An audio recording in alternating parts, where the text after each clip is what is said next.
Hi friends.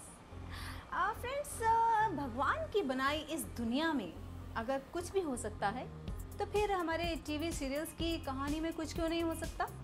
भाई अब देखिए ना, कलर्स के शो उतरन में भी कुछ ऐसा ही हो रहा है ना, कभी कुछ सीरियल की कहानी शुरू हुई थी दो सहेलियों से, जिसमें कि एक सहेली की उतरन दूसरी सहेली पहनती है।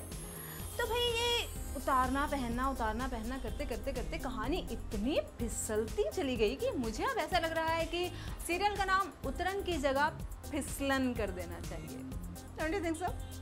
भाई अब देखिए ना, कहानी के सारे कैरेक्टर यहाँ वहाँ फिसलते जो रहते हैं, है ना। अब कहानी ऐसे मोड़ पर आई है कि भाई वीर किसी मुसीबत में फंसने वाले हैं और तपस्या और इच्छा दोनों, जो कि एक दूसरे की कट्टर दुश्मन थी, अब दोनों मिलकर वीर की जान बचाने वाली हैं। देखिए ना, फिसल गए ना।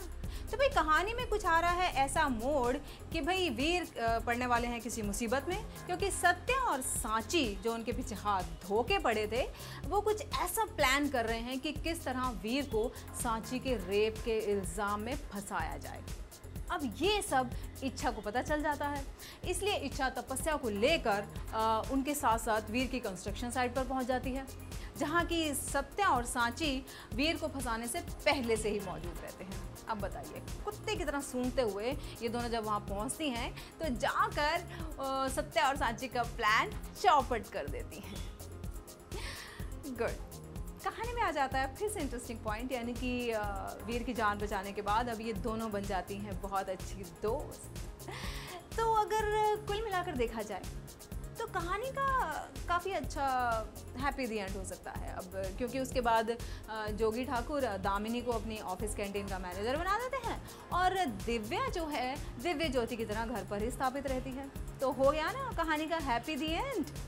लेकिन दोस्तों, शो की टीआर भी बहुत अच्छी है और शो बहुत बढ़िया जा रहा है, इसलिए कहानी में भाई नेचुरली फिर से आएगा कोई नया ट्विस्ट, है ना।